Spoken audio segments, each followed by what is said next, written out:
ঝোল, ঝাল, সেদ্ধ, পকোড়া, পোলাও, বিরিয়ানি, ফ্রাইড রাইস, লুচি, তরকারি, চচ্চড়ি অনেক রকম রেসিপি কিন্তু আমি আমার চ্যানেলে আপনাদের সঙ্গে শেয়ার করেছি।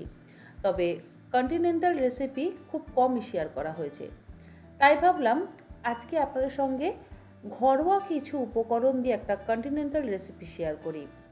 রেসিপিটার নাম হচ্ছে পোটাটো লাজানে। আজকাল আমরা একঘেয়ে খাবার দাবার খেতে খেতে কিন্তু বোর হয়ে গেছি। তাই একটু মুখ বদলাতে বা স্বাদ বদলাতে হোটেল বা রেস্টুরেন্টে গিয়ে প্রায়শই খাবার দাবার খেয়ে থাকি। আর হোটেল বা রেস্টুরেন্টে গিয়ে খাবার খেতে গেলে কিন্তু অনেক সময় অনেক রকম সমস্যার সম্মুখীনও হই। তাই ঘরোয়া কিছু উপকরণ দিয়ে ঘরোয়া পদ্ধতিতে যদি এই সমস্ত খাবার দাবার বানিয়ে নেওয়া যায়, তাহলে আমার মনে হয় সময়ও বাঁচে, আর একসাথে পরিবারের সকলে মিলে আমরা সেই সমস্ত খাবারগুলো খেয়ে উপভোগ করতে পারি। যাই হোক, এখানে আমি 2 বান্ডিল একদম ফ্রেশ পালং শাক ব্যবহার করছি। আর পালং শাকগুলোকে খুব ভালো করে ধুয়ে ছোট ছোট করে কুচিয়ে নিচ্ছি। একদম ছোট টুকরো করে কোচাবার প্রয়োজন নেই, মোটামুটি একটু কুচিয়ে নিলেই যথেষ্ট। তুলে একটা আলাদা থালার মধ্যে রেখে দিলাম। ব্যবহার করছি 4টে মিডিয়াম সাইজের আলু। আলুর খোসা ছাড়িয়ে নেব।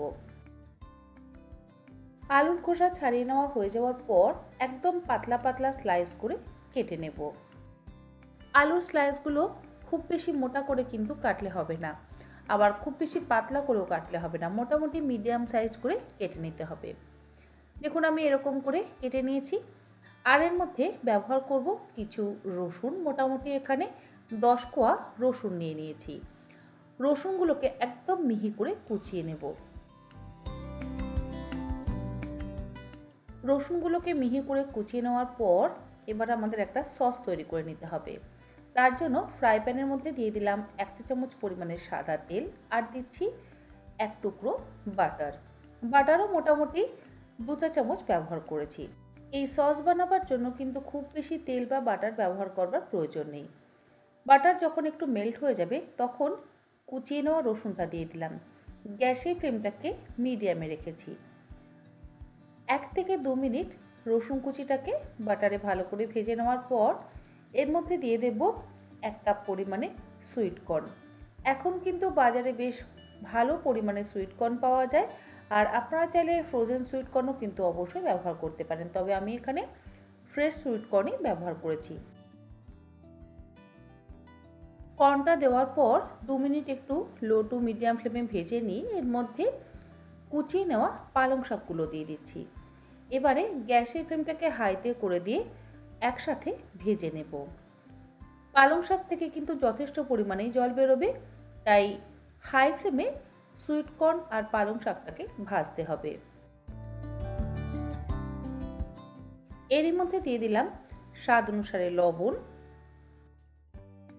আর দিচ্ছি 1/4 চা চামচ পরিমাণে সামরিচের গুঁড়ো। সামরিচের গুঁড়োর বদলে গোলমরিচের গুঁড়োরও ব্যবহার করতে পারেন।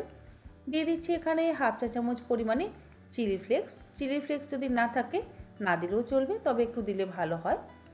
আর দিয়ে দিলাম 1 চা চামচ পরিমাণে অরেগানো। এবারে সমস্ত কিছু একসাথে ভালো করে মিশিয়ে নিচ্ছি।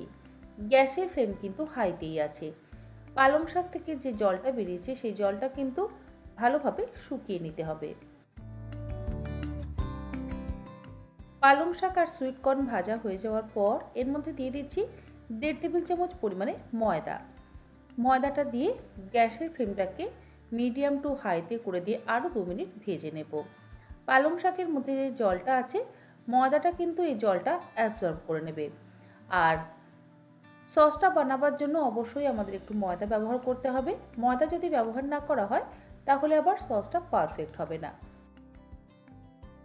ময়দাটা দিয়ে 2-3 মিনিট ভেজে নেওয়ার পর এর মধ্যে দিয়ে দিচ্ছি 1.5 কাপ পরিমাণে দুধ। গ্যাসের ফ্লেমটাকে এই সময় লোতে রেখেছি। আর দিয়ে দিলাম 2টো চিজ স্লাইস।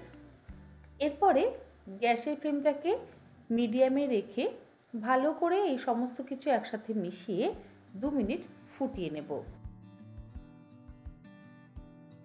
চিজ স্লাইসটা যখন মেল্ট হয়ে যাবে দেখবেন ধীরে ধীরে কিন্তু আমাদের সসটা ঘন হতে থাকবে। শেষে আমি আরেকটু লবণের ব্যবহার করছি। আপনারা অবশ্য লবণটা নিজেদের স্বাদ অনুসারে বুঝে ব্যবহার করবেন। লবণটা দিয়ে ভালো করে মিশিয়ে নিলাম। আমাদের লাজানের জন্য সস কিন্তু একদম রেডি। খুব বেশি ঘন সস তৈরি করবার একেবারে প্রয়োজন নেই। দেখুন ঠিক এই রকম কনসিস্টেন্সির সস আমাদের প্রয়োজন। এবারে নিয়ে নিয়েছি একটা বেকিং ট্রে। বেকিং ট্রের মধ্যে যে আলু স্লাইসগুলো কেটে নিয়েছিলাম সেগুলোকে একটার ওপর একটা রেখে সাজিয়ে নিতে হবে। আমি কোনো লাজানের শিট কিন্তু ব্যবহার করছি না। এটাকে চাইলে আপনারা বেকড পোটাটোও বলতে পারেন, তবে আমি এটাকে পোটাটো লাজানে বলছি।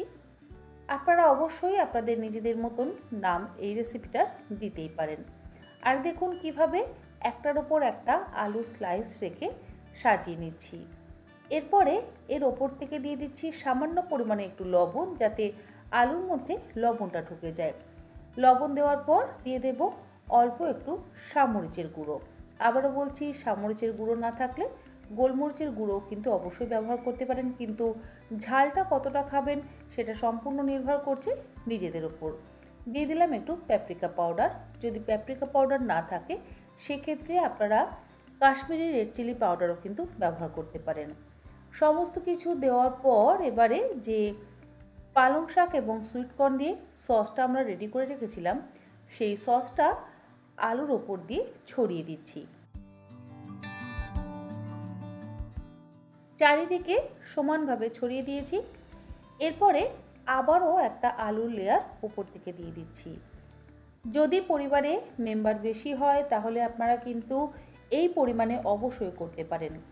আর যে পরিমাণে আমি বানাচ্ছি সেই পরিমাণে বানালে মোটামুটি 5 থেকে 6 জন কিন্তু খেতে পারবে। ওই একই রকমভাবে আলু স্লাইসগুলো ওপর থেকে দিয়ে দিচ্ছি।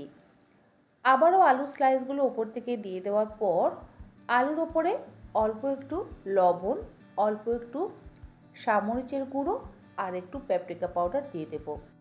আগের লেয়ারে যা যা দিয়েছিলাম এই লেয়ারেও কিন্তু একই দিতে হবে, তা না হলে আলুর মধ্যে লবণ এবং মশলাটা ঢুকবে না, আলুর মধ্যে স্বাদ তৈরি হবে না। যাই হোক, এরপরে আবারও ওই সসটা উপর থেকে দিয়ে দিচ্ছি। সসটা দেওয়ার পর ওপর থেকে দিয়ে দিচ্ছি বেশ কিছুটা পরিমাণে মজরেলা চিজ। এই রান্নাতে অর্থাৎ বেকড পোটাটো বা পোটাটো লাজানেতে কিন্তু মজরেলা চিজ অবশ্যই ব্যবহার করতে হবে। চারিদিকে একদম সমানভাবে চিজের একটা লেয়ার দিয়ে দিলাম। চিজের লেয়ারটা দেওয়ার পর এটাকে আমরা কনভেকশন মোডে 15 মিনিট বেক করব। তবে আগে আমরা ওভেনটাকে প্রিহিট করে নিয়েছিলাম। 10 মিনিট প্রিহিট করে নিয়ে তারপরে এই বেকিং ট্রেটা ওভেনের মধ্যে দিয়ে 180 ডিগ্রিতে 15 মিনিটস বেক করতে হবে। যাদের কাছে ওভেন বা মাইক্রোওভেন বা ওটিজি নেই তারা এটা গ্যাসেও কিন্তু করতে পারেন। গ্যাসে যেভাবে আমরা কেক তৈরি করি ঠিক সেইভাবেই আমাদের এটাকে করতে হবে। প্রথমে কড়াইয়ের মধ্যে লবণ বা বালি দিয়ে ঢাকা দিয়ে প্রিহিট করে নিতে হবে 10 মিনিট, মানে কড়াইয়ের ভেতরটাকে গরম করে নিতে হবে। তারপরে এই বেকিং ট্রেটাকে বসিয়ে দিয়ে কড়াইটাকে ঢাকা দিয়ে গ্যাসের ফ্লেমটাকে একদম লোতে করে দিয়ে 20 থেকে 25 মিনিট বেক করতে হবে। ওভেনের সময়টা একটু কম লাগে, কড়াইতে সময়টা একটু বেশি লাগবে। যাই হোক, 15 মিনিট পর আমি এটাকে বের করে নিচ্ছি। আমাদের বেকড পোটাটো বা পোটাটো লাজানে কিন্তু একদম তৈরি।